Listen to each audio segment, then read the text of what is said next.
Hello, my name is Anais Reno. I'm a jazz singer based in New York City, and you're listening to The Jeremiah Show. And sometime soon, I will be coming out with a new record with the great Peter Bernstein on guitar, David Wong on bass, and Joe Farnsworth on the drums. I'm very excited about it, but since that is not out yet, in the meantime, if you want, you can listen to my debut record called Love Something with the Emmett Cohen Trio, in which we celebrate the music of Duke Ellington and Billy Strayhorn. Thank you so much. Happy listening. Richard, we'll save that and then we'll get started. Perfect. So while we're doing that, do you know Kelsey Roberts at Birdland? Yeah, I do. Is that a girl or a guy? Girl. Okay. Oh, it says right behind that, she, her. Um, so yes, Kelsey. So because we're doing the Birdland in Santa Barbara, right? Mm. But it'll probably be a year away after all build out and permits and stuff like that. So I said, let's start to Johnny. I said, let's start promoting Birdland just in New York City, and I'll start interviewing everybody that comes through Birdland. So Kelsey just a minute ago emailed me and she says, I'm reaching out on Johnny's behalf to get the ball rolling on Birdland Radio. I called it Birdland Radio. I would be the best contact for you to get up to date information and coordinate with the possible. Oh, you're freezing. Oh, Oh dear. that working? Still frozen? You're not frozen. Okay, you were frozen for a second. Left off at Birdland Radio. Yeah, basically, she's just saying that she'll coordinate the acts that come through there. That's cool. Cool. Because I want to start having Birdland on everybody's mind. Yeah, of course. That's really exciting. Yeah, West Coast. And you better come out too. I would love to. Whenever you'll have me. You come out. I think you need to get out of New York for a little while. Why don't you come out here and you can be our every night, you can be like our opener or the person that Sounds good. pay lots of money. Sounds like a plan. You can get a tan. All right, Richard, you ready?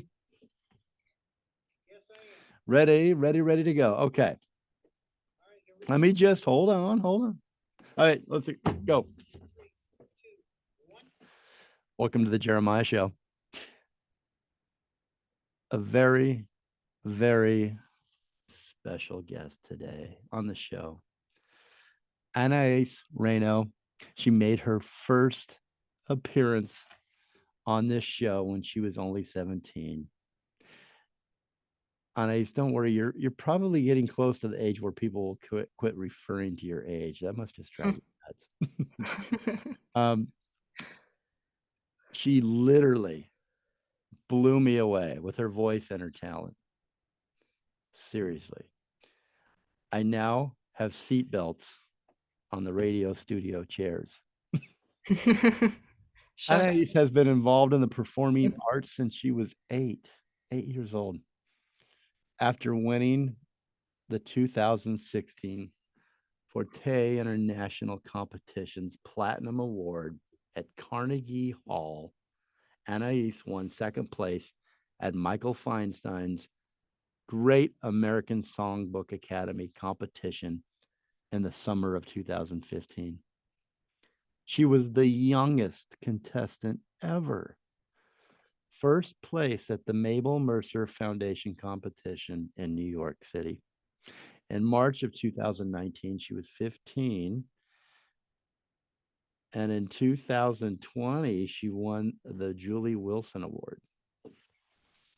On November 21st, 2021, she was announced as one of the finalists for Young Arts in Jazz Voice out of 3 voice finalists nationwide. You think I'm done? I'm not done. I'm not done. Studying voice since 2013 with Sarah Tolar and the 92nd Street Y, as well as with her father, a former opera singer, Anais graduated in the spring of 2021 from LaGuardia High School, where she studied drama. When we first met her, you were still in high school. Anais is now a college student, and she attends SUNY Purchase, where she is studying jazz voice with Alexis Cole and opera with Sherry Overholt as an Ella Fitzgerald scholar. An Ella Fitzgerald scholar. Mm. Crazy. What is that? That's crazy. When she was 10, Anais began singing with the highly acclaimed professionals in the field and performing in prominent venues. She has performed with the New York Philharmonic and the David Geffen Hall with her own compositions, and she made her Rose Hall debut in Lincoln Center in the Cabaret Convention when she was 15 with KT Sullivan, among many, many other famous personalities in the cabaret world. She also sang at NJPAC, is that New Jersey PAC? Hmm. Okay. With Billy Stritch and Catherine Russell, and has had several sold out shows at Feinstein's 54 Below and at our good friend, our mutual good friend, Johnny Valente's Birdland with Billy Stritch, Ted Firth, and Emmett Cohen. You think I'm done? I'm not done. Her debut album celebrating. Am I embarrassing you, Anaïs? You're I like, appreciate the commentary. you're gonna read the whole bio, aren't you? But it's so good. How could I leave out anything? And it's been a while since Shucks, you're very nice. I haven't read your whole bio, I don't think, since the first episode, which is years ago. Mm. Um, and so I think I want our listeners to really fully appreciate who they get to spend the next hour with here. Shucks, thank you. No, thank you. I am almost finished, but I have to mention the music on your debut album is just incredible. You celebrate Duke Ellington, one of my favorites, and Billy Strayhorn. The album's titled "Love Something." I always want to like stretch that out, but it's "Love Something." Mhm. Anais Reno sings Ellington and Strayhorn with the Emmett Cohen Trio. That's the name of the album. I'll pause for a moment. I'd love you to go to anywhere you buy music and download that album and purchase that album. It was, listen to this. It was released only in 2020, and it received international critical acclaim, as well as climbed to number 6 on the jazz charts after performing in the top 10 for 4 consecutive weeks. Anais has been featured on Inside Edition, Good Day New York, on the New York State of Mind, Welcome Back to New York video with such stars as, is it Adina Menzel and Stephen Colbert? And you sang America the Beautiful at the 2021 9/11 Mets and Yankee game. That must have just been goosebumps, chills. That was pretty exciting. Yeah. I was very grateful for that experience. Yeah. Okay, now I'm done, but now we get to talk to you and get to know you. Well, thank you for that. Yeah, I was gonna say welcome I back. very much appreciate that.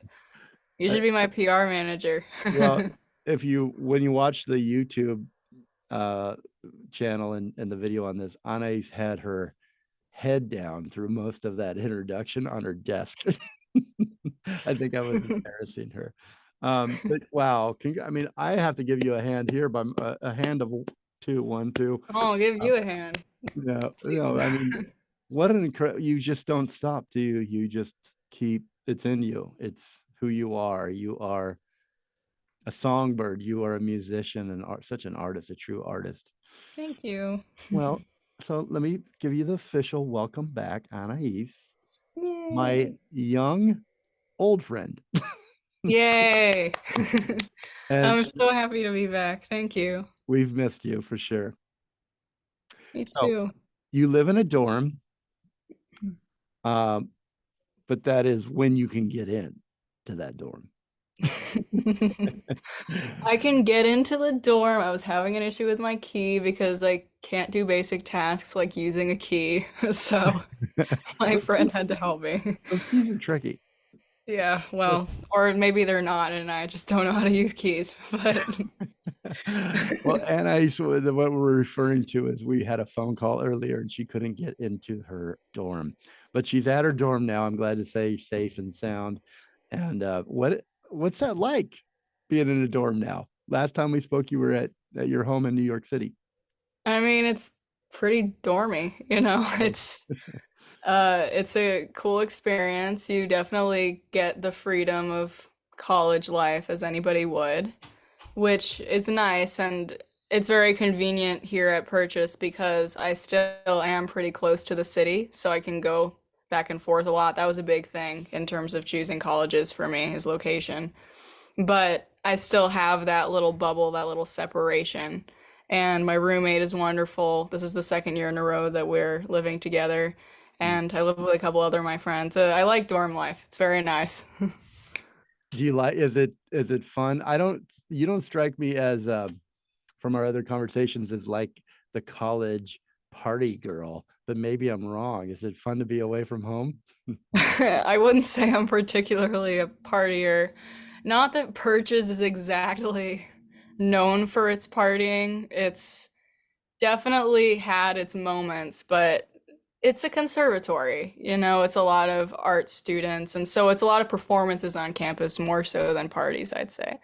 Mhm. But it's very wonderful to be surrounded by all these hardworking, artistic, and very innovative minds that I can call my friends. So Yeah, I it's bet. nice in that way.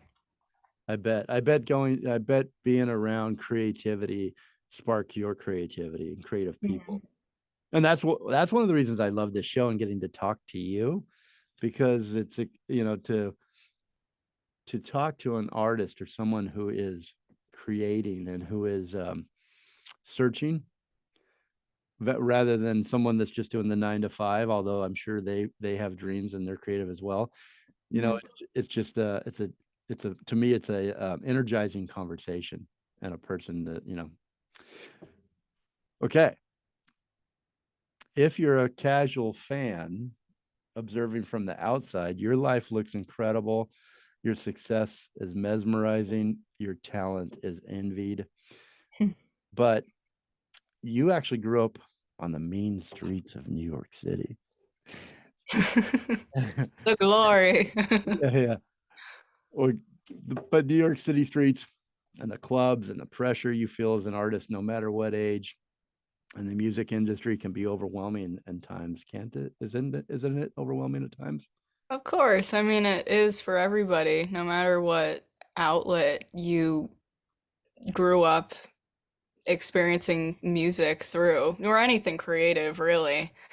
It's definitely tough, especially at a young age. I think when people in any environment, but especially a city environment, see that somebody is interested in something like that from a young age, let alone if they think that that person is good at it, they very much like to put that person in the spotlight, which in some ways is an incredible thing. You know, you get these opportunities from a young age, you get to meet all these people, and I feel very grateful for the leg up that I'm fully aware I have had. Mm-hmm. I also think it puts some pressure. I think whether it's academically or musically or whatever outlet it's in, I think kids who are who grow up with a lot of pressure on them can experience that kind of firing back on them a little bit as they grow up. But, you know, that is not just in my situation or even in my friends or even in a city or musical environment. That's no matter who you are, of course. But those are just my thoughts on that because I know you and I were talking about that earlier. Mm-hmm. So. Yeah, we did talk with, for people that are listening, Anais and I were going to do the New Year's Eve show together a few weeks back, and I got the flu, and then her piano player got the flu. Uh, so we've kind of, this conversation has morphed into what we wanted to talk about. Originally, you were going to play a lot of live music for us, And then we just started thinking, let's have a conversation. We always have such great conversations, it seems, together. Yeah. And we talked about making this episode about young musicians, young musicians' perspective of life in New York City, because from the outside it looks so exciting, and there's so many people around the world that want to get to New York City and take a shot at their chance, their dream. I want to use New York City throughout this conversation almost as a metaphor for life, and for the world. It's a city, a world in its own. And so this story, Anais, and for everybody listening, this is New York City through your eyes, through your feelings, through your experiences. And we're going to talk about stories from your life that inspired particular life perspective for you, at a moment or circumstances that determined choices that you made on how you wanted to live, how you wanted to treat people, how you would wish at certain points you had been treated on your climb to success, in your craft and your art. And there's times when you're overwhelmed, and when we're all overwhelmed by life, in the city, these experiences that you're having within the city walls, um, they help shape you. And sometimes you said, as I pitched like a romantic idea of the city, you like you always do, shot back honestly. It's a perceived glory of the city. Hmm. And I love that. I wrote that down. I thought, you're right. It's a perceived glory. What is it like to navigate that big city that you come from, that you grow up in, as a younger person, and as you grow into a young adult? I think, like I said before, there are huge pros and there are definitely cons, as with everything, of course. I think something that I've been incredibly privileged to experience is, for one, my parents are musicians. My mom's a violinist. My dad used to be an opera singer. So I got to grow up around music and people who knew what they were talking about in that regard. So when I started to get into jazz and performing, they were full throttle there for me to make that happen. And I know that's not something that everybody gets to say for themselves. So that combined with the fact that I'm in this mecca of not only music but jazz, the jazz scene is huge in New York and very special and very particular, that all made it so that I could meet all these musicians, and I'm still meeting them. I have a lot of people that I have yet to hear and potentially, if I'm lucky, work with. And I know that's not always an option if you didn't grow up with those circumstances or in a place like that. Mhm. So that's a huge pro. I do think that with that comes a little bit of a pressure to be good at everything, even if you haven't quite had the chance to work on it before, because you don't as much have a chance to suck at certain things, which is just part of the process. We have to not be good at things sometimes in order to get to a place where we feel comfortable presenting it as part of what we do. But that can be less of an option sometimes, or maybe it's just part of how you decide to mentally approach it. But I know for me, I felt the need to pretend a little bit or to put pressure on myself to figure out a way to make things work, even when I wasn't sure I could. And I think that can be a little bit emotionally stunting for a lot of people. And I know that I'm far from the only one who feels this way because I went to high school at LaGuardia, which is the performing arts high school, and I loved it. But what a bunch of my friends from there and I can all agree on is that studying one art for hours and hours a day and being told that you're talented and being told that you're going to be a star, XYZ, all of those terms, it puts a lot of pressure and takes away a lot of opportunity to be a kid, to be a person. Mm-hmm. And generally, I think when kids are told that they're special, they grow up thinking, if I'm not, what else am I? Yeah. And I think that's a huge thing in settings like that because I see it all the time and I know I've experienced it myself. I'm sorry, it's a little brutally honest, but yeah, I think with the pros come the cons, and it just depends on how you approach it emotionally and mentally. And there's a lot of people that make it work very well, some people where it just might not be for them. It just depends who you are, I think. How have you felt the pressure and how have you dealt with it? I'm currently dealing with it. I wouldn't say I'm on the other end of it yet, but I will be. And I do have faith in that. And, I'm doing okay. I'm in a very privileged position to be at school and to be around other musicians and to be gigging. So I can't complain too much. No, But but you I'd say I am currently in it. I wouldn't say I'm on the other side of it yet. and Anais, please, you're feel free to, to voice what you're saying. What I hear you saying is, um, I am privileged. I am blessed. I am lucky to be here. I have nothing to complain about. But you're also human, and you're also this pressure you just described. I can't imagine it. I can't imagine having that. And it makes total sense that you feel these things. And, you know, that's a lot of pressure. I can't imagine the weight on your shoulders, and let it off a little bit here. And if you want to, what do you do to, if you don't mind me asking, and if it's too personal, tell me, let's move on. But what do you do as an artist with that pressure that you just described? You've been, I read it. I just read it. I probably just put more weight on your back. You're 10, you're 8, you hit this, you did that. What's next? You're accomplishing these incredible things. Wait, and what if tomorrow morning I'm not that anymore? And then what do I do? What do you do?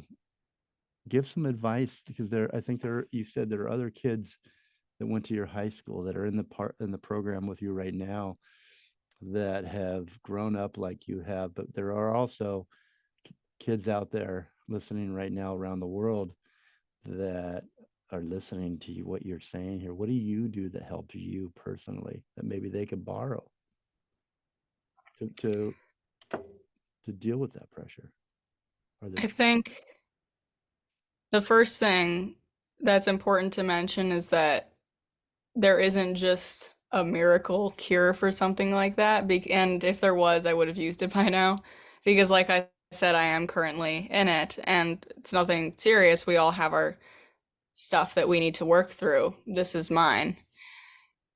I'd say something that I'm currently trying to work on, and we'll see how it goes, and something I've been told is really important as well, is having something else in your life that you either enjoy or that is important to you in some way that is completely unrelated to the topic that you have spent so much of your life working towards. Mhm. So, for example, over quarantine, I started writing a little bit and it was pretty casual. And then when I started college, I completely stopped, not on purpose or for any particular reason, except that I didn't really have time and it was too much for my brain to handle.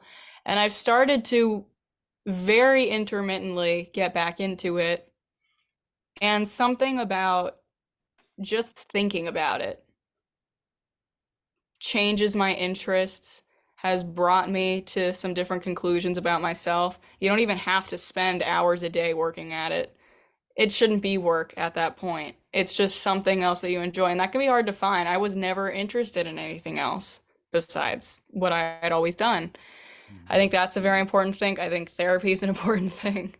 I think whatever any medical professional could suggest for your situation should very much be taken into account, things that I could never suggest for anybody because it's not my place. So there isn't one right answer. It's not that writing will be the answer for everybody or that it will even necessarily be the one and done answer for me. But I think making it so that your life is not about one thing and making it so that you know you have options. Because even a couple months ago, I was in this daze of what am I going to do? I don't know what else there is for me. I don't know where else my life could go. I don't know how I'm supposed to navigate XYZ feelings I'm having while making this work. And now I understand it's okay. I can have a life that is many things. I can be a musician. I can have friends. I can wear all these different hats that we all wear. And people say this all the time, and they told me this for years as I was growing up. Since I was probably 12, I've been hearing this. Mhm. And I always said, oh, yeah, yeah, yeah, yeah. But I never took it that seriously. Not because I thought they were wrong, but because I hadn't yet internalized it. And now that I've internalized it, it makes it so that even when I feel I'm going through it, there is some semblance of hope that one day it'll be okay and I will have figured at least something out. It's a long-winded way of saying Oh, don't spend your whole day every single day doing one thing, basically. mm. No, that's really good advice. You described it too, from the high school, the dramatic arts um, to college where you're at now, and you grew up. Father's an opera singer, your mom's a violinist, right? Mm-hmm. Other things, among other things, and they're probably performing, and you're probably a kid backstage, or you're going along to all these shows, and this is what you see and what imprints on you, and this is the way it should be, right? This is what you want to be, and then you get to a point like you've just described where you're like, is that all, and is that all, and that's probably scary. What do you think a college, these art colleges, these colleges that specialize in music or drama, or that really keep you in that lane that you're good at, and help you grow within that, what could they do to help kids realize what you're realizing at this point, and help, because I'm imagine there's a lot of depression and mental health and stress and anxiety. I mean, they make movies about this, right? People like you that go through this pressure, and then they eventually crack. But in the meantime, everybody gets a piece of you, and we all get to be entertained. But what you're going through is scary, and it's hard, and you have to go out and entertain them and keep that smile on your face. Is there anything the schools could do, or that they do, to help with these types of anxieties? I think a big thing is the faculty, honestly, because while I do understand that we have our responsibilities at the end of the day, regardless of how we may be feeling, and this is very much a generational thing, you know, millennials and Gen Z, we have been taught to put our mental health first before anything. Where I don't want to generalize too much, of course, but that was less of a thing in certain, it also depends on culture and everything. That's not always the case with everybody, depending on their generation or where they come from, Mm. where sometimes it's just you have a job to do. And even so, even in my state and my friends' states that we're all in and the things we're all dealing with, even so, regardless, just because of how life is, sometimes you just have a job to do and you just have to do it, whether you're a performer or not. There is an element of performing where you just have to, like you said, smile and entertain, even if you're not feeling that way yourself. Mm-hmm. And that is true of all professions. There is a certain level of professionalism and responsibility. So I'm not going to go out here and say that faculty should be cutting all the slack in the world, regardless of circumstance, and nobody should ever have to do anything just because they're feeling a certain way. But one thing that has been very comforting to me is when I've had certain teachers that I can go to where it's not that they're going to solve the issue, it's not that they're going to do anything drastic or completely change my curriculum for me, Mm-hmm. but at least I know somebody's on my side. Yeah. And I think it's also up to the students, like I said, to take the measures that they need to help themselves because everybody's different. You have to figure out what works for you. I know I'm still doing that. And it's a back and forth. It's the faculty, it's the program, how it's curated, how everybody relates to each other, but it's also on the students' part to not only help themselves, but communicate what's happening. If you're going through something really heavy and it's affecting your school experience, how you are with the other students, and nobody knows why, that's not on the faculty. Mm-hmm. It's scary, but that's on you.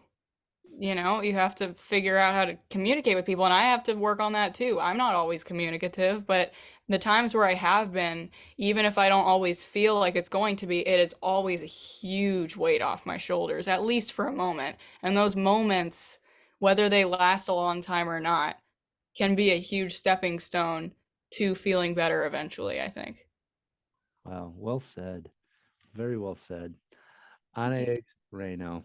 She's back and she's here with us today. And such a wise, I said this to you off air, and I'm sorry if I keep embarrassing you, but you're such a wise person. And Well, thank you. I learn from you whenever we talk. I learn something new. Her debut album is released on April was released on April last year of 2021. She has a new album in the works with a date and a title to be told at a later Determined in time. a way. I'm going to tease you.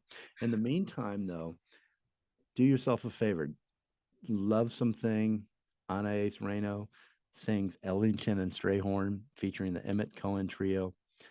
Let me just read a review here. I mean, you've got some incredible reviews from some downbeat magazine. Bill Milowski.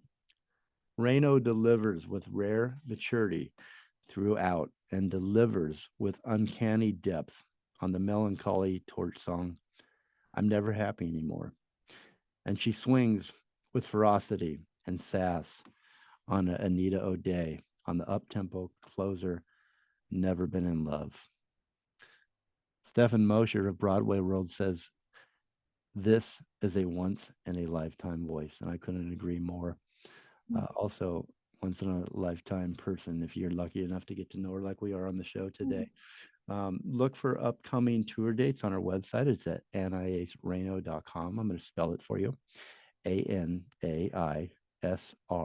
ANAISRENO.com. And on Instagram, you can follow her at Anais Reno Jazz.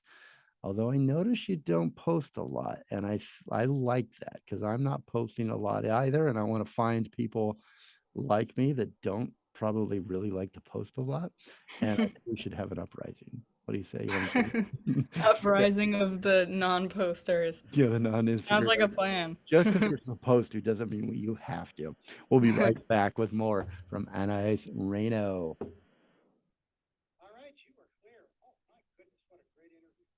Isn't it? She just great.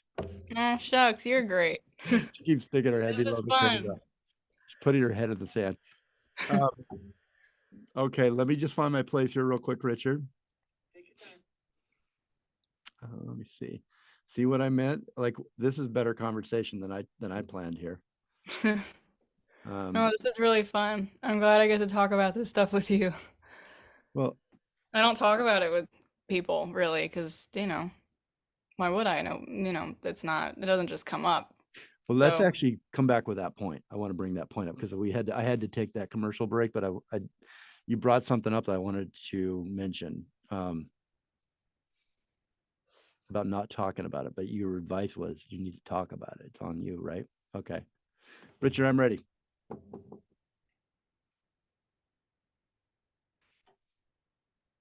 I'm ready. I think I'm ready. Should I just go? Let's go. Come on, Richard. You're not going to get Richard's supposed to get his beard trimmed at 4 o'clock, and I'm not going to let Anais go until we get all the way. I'm just kidding. Do you really need to go at 4? Okay. Oh, you're frozen. Welcome back to the Jeremiah Show. We are with one of my favorite people in the entire world. Not only is she just I don't want to put any more pressure on her. Sings really good. How's that?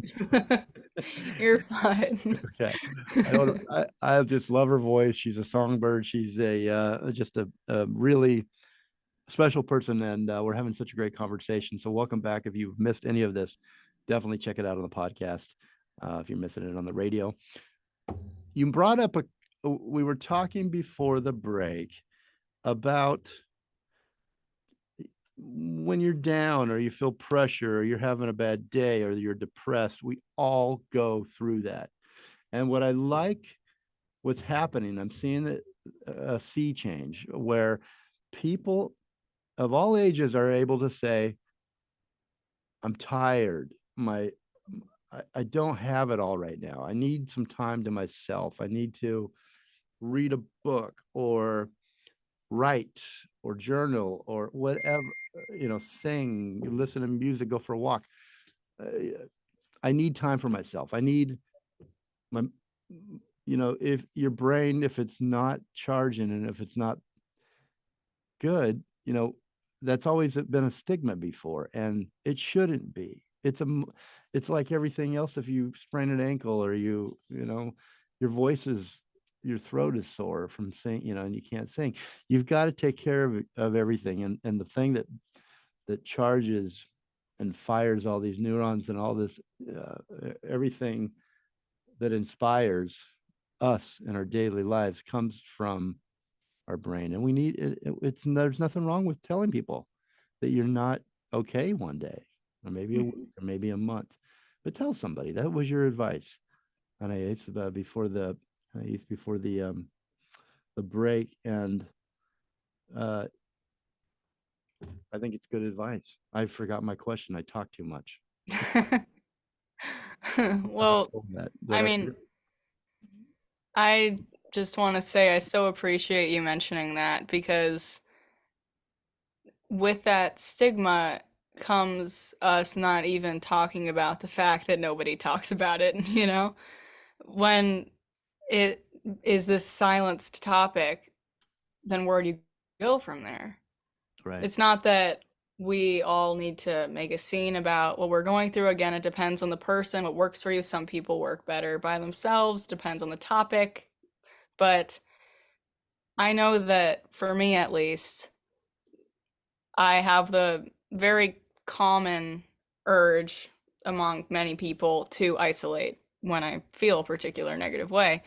And yeah, of course. I mean, it's such a common thing that we all do, and I think so many people can relate to that. And the thing about isolation and feelings of depression and anxiety is that they function in a cycle. So it starts happening, and then the isolation makes it worse, which makes you isolate more, which makes it worse.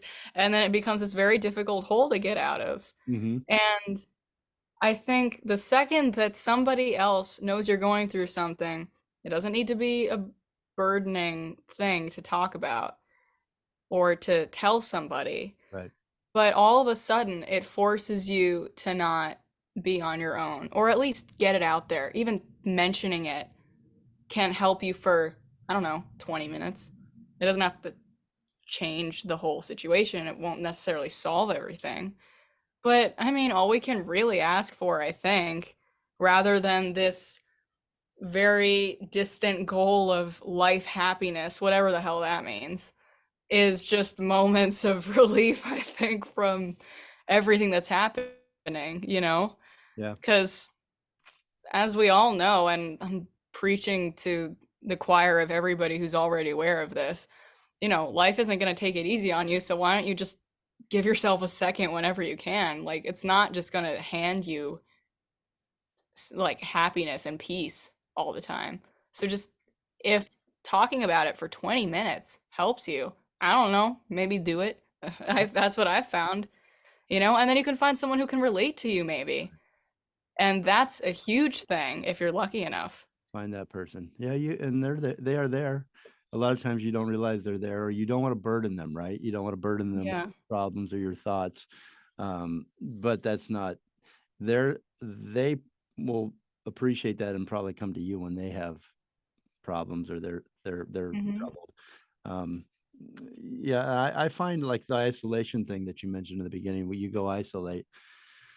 For me, talking all day and out there all day, I need it. I need it more than, I can go. I'll do this interview and I'll go home and I'll just be wiped, because you give this energy and you put out energy and you're putting out conversation, and we're really having a good conversation, I think. But at the end, you go home and you gave it all, you gave it away, and so you need to recharge. And I think a lot of us don't. We have this, we live in a society where it's just go go go, and you can't be down, and get back up and go tomorrow, and what are your next 10 things coming up. And isolation really helps me. um, but what happens, I notice people that love you worry about you. Why aren't you answering your Hmm. phone? Why can't I text you every 5 minutes like normal? Or you've been talking to me all week and then you disappear for 2 days. I've never been able to explain that personally. Do you find that where you've got people that care about you, love you, and then you're like, I need some time, and you don't look at your phone? Do they worry? Or if you uh, go away and hide for a little bit to get healthy? Of course. I mean, that's the thing. I think there's good isolation and then there's less good isolation. I don't know that it's so black and white as right and wrong, good and bad, but like you said, there's the type where you're charging and you're getting back the energy you need because especially like with a career that you have interviewing and promoting and you have this Birdland show now, you have to be on all the time as we all do in some capacity. Mm-hmm. And so when you need a moment for that, whether it is to recharge or because you're actually going through something and it's your instinct to be by yourself, yeah, it can definitely worry people. And I know I'm not always great with communication, and that's why I've been trying to be better with it because I also know what it's like to be on the receiving end. But with the whole idea of burdening somebody, I do think that sometimes it can be a little bit unrealistic to think that if we talk about something, especially if it's something heavy, that the people around us who genuinely love us are going to be completely unaffected in an ideal world. Right. I just don't think that that entirely makes sense. If you are going through something that is incredibly hard for you and that weighs very heavily, the person who loves you is going to feel it too to some extent, probably. Mm-hmm. But I think it's more a matter of who in your life can carry that, who in your life finds that worth it. It's just part of relationships. I don't think it's a necessity that nobody is affected by what you're going through because we're affected by what other people go through and we're okay with it, you Mm-hmm. know? Once in a while, we do need some time to not give and we just need to be there for ourselves. But that's why everybody's just trying to find the balance. Right. It's not one or the other, either unload all the time or isolate and never talk to anybody. It's the balance, which is so hard to find, and I don't think anybody ever really finds it because who has ever quite figured everything out? I don't think No, and we're there is not an answer going to to. that, But but that's talking my like thought. this, Yeah. yeah, and but we're not going to find the answer. No one will. Nobody has the answer. But you can do this. You can have a conversation, hopefully, with someone. You can Hmm. reach out, and people do care. And find the thing that makes you happy. Distract yourself. If it's exercise, if it's music, it should be. Let me tell you what you should be doing. I'm gonna actually. I may have discovered the answer on this show today. The answer is listen to this album. Love Something. Anais Reno sings Ellington and Strayhorn featuring the Emmett Cohen Trio. you can't help but feel better. There are songs to make you Oh, dance. There are shucks. songs to make you laugh. There are songs to make you cry, and she'll bring you up and down, and you're going to really enjoy it. If you get a chance to see her on tour or playing somewhere, go. Upcoming tour dates are on our website at anaisreno.com. She's on Instagram at Anais Reno Jazz. Quick question. I do have to go. Richard's waving at me, but for a break, and we'll be right back. Does the audience, you mentioned writing helps you. Does the audience give you a fuel when you're out in front of an audience? Even if you don't feel good when you walk out there, once they start cheering and clapping and listening to your music, does that help you? Yeah, I mean, there's a reason why during the pandemic all the performers were so upset. You know, it's not that there wasn't a way to perform. We had videos and live streams, but of course, there's a certain energy and a certain real connection that comes from performing. I think it depends on the performance. Of course, we all have days where we feel particularly electric with the energy, and then days where we're just getting through it. It's unrealistic to think that it will always be one particular upward slope. But of course, an audience, especially a nice one, a good one, will totally make things better, at least for a moment. Anais Reno. We'll be right back. So good. Thank you. Yay! Thank you for sharing. We're not finished. Don't go anywhere. Thank you Yeah. for sharing all this stuff yourself. Yeah, well, thank you for letting me. Obviously I don't want to, be like, you're my therapist now. But No, I'm here if you um need me. Dial. You might. but I was actually thinking of asking. Uh, are you available? If somebody heard this interview and they said they wanted. They're like, I'm feeling that way, and I guess you don't know me, but I'm a fan. And are you? Can they message you somewhere, or do you care? of course. Are you kidding? Yeah. Okay. So can I mention that on? Yeah, of course. Like my Instagram is good. Okay. Well, I'll let you tell them where to go. But Richard, wake up. I'm actually, I don't know how you can sleep. This is good stuff.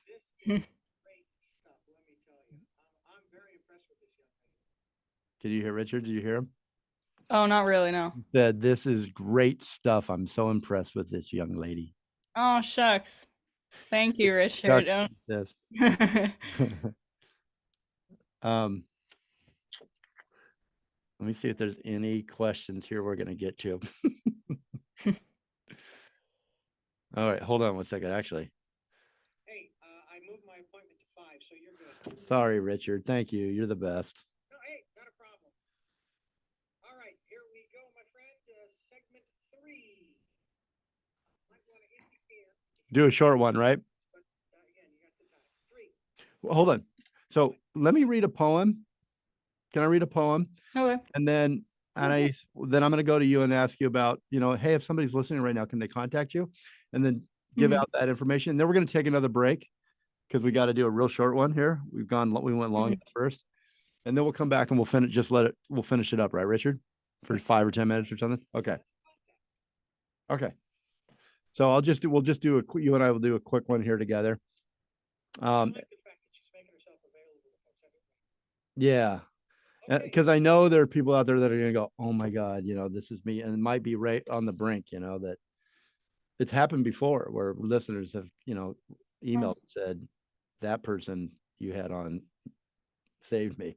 All right. You ready? Yep. Oh, wow. 2, 1, you're live.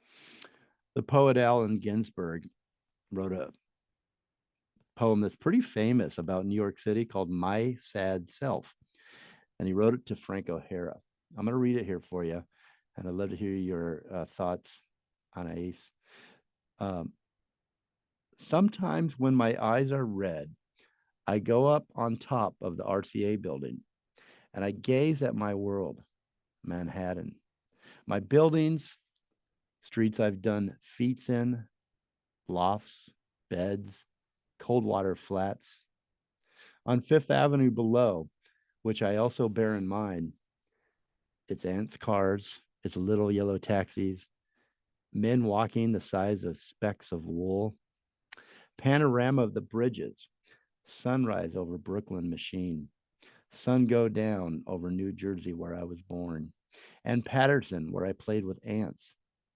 My later loves on 15th Street, my greater loves on Lower East Side, and my once fabulous armors in the Bronx, far away.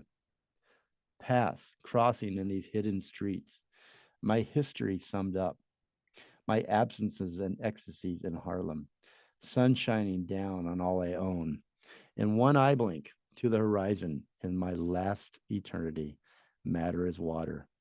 Sad, I take the elevator and I go down, pondering, and walk on the pavements, staring into all men's plate glass faces, questioning after who loves, and stop, bemused in front of an old automobile shop window, standing lost in calm thought, traffic moving up and down Fifth Avenue blocks behind me, waiting for a moment when time to go home and cook supper and listen to the romantic wars on the radio. All movement stops, and I walk in the timeless sadness of existence, tenderness flowing through the buildings, my fingertips touching reality's face, my own face streaked with tears in the mirror of some window at dusk where I have no desire for bonbons or to own the dresses or Japanese lampshades of intellection. Confused by the spectacle around me, man struggling up the street with packages, newspapers, ties, beautiful suits toward his desire, man, woman streaming over the pavements, red lights clocking hurried watches and movements at the curb. All these streets leading so crosswise, honking lengthily by avenues, stocked by high buildings, or crusted into slums through such halting traffic, screaming cars and engines, so painfully to this countryside, this graveyard, this stillness, on deathbed or mountain once seen, never regained or desired in the mind to come where all Manhattan that I seem must disappear. This is written on 1958, October, New York. And I just thought it summed up New York in so many different ways and feelings you have. What do you think? Oh, it's beautiful. I've never heard that. No? Oh, I liked it. It had this whole sum up of his history, but also the fact that there's a lot of melancholy in there. It's beautiful. Can you send me that actually when we're I done? will. I I like will. that. And just to repeat the poem, My Sad Self by Allen Ginsberg. It was written to Frank O'Hara. And before we take another real quick break here, Anais, we talked off air, and I mentioned to you, I've had listeners email me, text me, or reach out to the guest that was on a show and tell them, I was there, I was on the edge, and I heard what you said, and it really helped me. And I don't think, honestly, I'm not just saying this, I don't think I've had such a great conversation with someone so honestly about what you go through as a young artist, as a person in this world, the pressures and the anxiety that may arise. You have really given some good advice. There are things that help you, and I think will probably help listeners. And I wanted to encourage the listeners to reach out to you, Anais Reno, if you reach them. And are you okay with that? Or, could you Oh, help if someone wanted to ask for advice or just talk to you? well, thank you. I mean, I would be honored really if anybody thought that anything I've said today meant anything to them. I mean, I'm still figuring it out in a very big way, so I'm not going to sit here and pretend that I'm just on the other side of everything and I'm speaking from this wizened stance. But yeah, if anybody just wants to talk about anything, I could use it too. So I would love that. I mean, you can just message me on Instagram. As Jeremiah said, it's just Anais Reno Jazz. So yeah, no pressure, of course, but I know I would greatly appreciate it as well. We're all just figuring it out. And we're Of figuring course. it out with Anais Reno. We'll be right back. Richard, how much time do we have left? Stand by and I'll tell you. Okay. Because I want all of this to go on air, Anais, so I don't want him to have to chop anything. Yeah. Otherwise, I would say I'm going to keep you here for a long time. Are you okay on time, Anais? Me? Yeah. Yeah, I'm okay. I got a little bit of time. Yeah. Okay. We'll wrap it up here. Let me see if there's any New York questions. We promised everybody we were going to talk about New York, and we didn't really, but this is much better. Your Anais is New York. All right. Got a couple questions. We'll talk New York from here on out, okay? Cool. That's your New York. I'm going to give you, you got 2 minutes. Oh, all right. You've got Oh dear. Okay, I won't answer super long like I usually do. All right. All right, here we go. In 3, 2, 1. Welcome back to the Jeremiah Show. We are with the great Anais. Oh, just good enough. Anais Reno. No stress. Pressure. She's awesome. You got to check out her album, her current album out, her debut album, Love Something. Anais Reno sings Ellington and Strayhorn, featuring the Emmett Cohen Trio. Go to her website at anaisreno.com. Welcome back. We only have 2 minutes on the clock, so that's why I'm talking so fast, like a I don't know, like whatever. Tell us about your neighborhood, your favorite neighborhood, and why in New York City. I honestly very much like the one where I live. I mean, I live on the Upper West Side near the Hudson River. It's very beautiful. It's close enough to everything where things are accessible, but it's still a lot quieter. There's a sense of community there. And of course, because of that scenery, it's just gorgeous. So, as cheesy as it is, where I grew up would probably be my favorite. And do you walk to a local restaurant there, a favorite restaurant? I don't know if I'd say I have one favorite restaurant around there, but there's one that I have some nice memories of. It's on 72nd between, I want to say, Amsterdam and Columbus, and it's called Legend 72. And they have these pork dumplings that have soup inside them. Ooh. And I have this memory of them because my friend from middle school took me there for the first time in 8th grade. We went throughout high school, and just recently, we go to different colleges. We met up and went there and got the same thing. And so, because of that sentimental value, and also just because the food is good, I very much like that place. We'll put that out there. We'll put the website out there when we post this show. How about writing? You mentioned that one of the things that you do to really help yourself and re-energize is writing. Where do you go to write? Do you have a coffee shop, a little hideaway? You don't have to give out the address so your fans don't follow. Honestly, I just like to do it at home. I like the comfort of a bed. I'm not a big desk person, and I like when it's quiet. I don't particularly like to go in public for something like that. And it happens so, like, the times in which I do that are so few and far between that it tends to be at home anyway. I like the sanctuary of that I personally. like that answer. And that's your comfort area, right? Your re-energizing makes you happy. If New York, as a musician, and musicians will understand this and I won't and nobody else will, and maybe the question doesn't even make sense and you can tell me that, but if New York were a couple of music notes of your favorite music notes, what would those notes be if you had to describe New York with music? By music notes, do you mean like the literal like C or E or something like yes. that? Huh.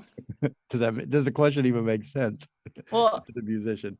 I kind of have like a little bit of synesthesia, like I associate notes with colors and stuff like that. I don't know. I've Okay, tell me what colors. um well, that's a different, I don't know. It's always been some sort of blue to me, to be honest. When I think of New York, I think of like a sky blue, and that's probably honestly because when you see all those postcards and propaganda of New York growing up, it's always the skyline. Yeah. And so I think because of that, in my head, it's blue. I like that answer. in And you know some what? weird way. It actually works. I put in a Counting Crows song called, because this made me think of it. I put in a piece called Blue Buildings, Beautiful Blue Buildings, I think is the title of the song. And well, There you go. you'll hear it if you listen back. All right, I'm going to let you go. But before you do, you mentioned your dorm roommate and a couple people that have, you mentioned a professor or someone that has helped you that you can go to and talk to.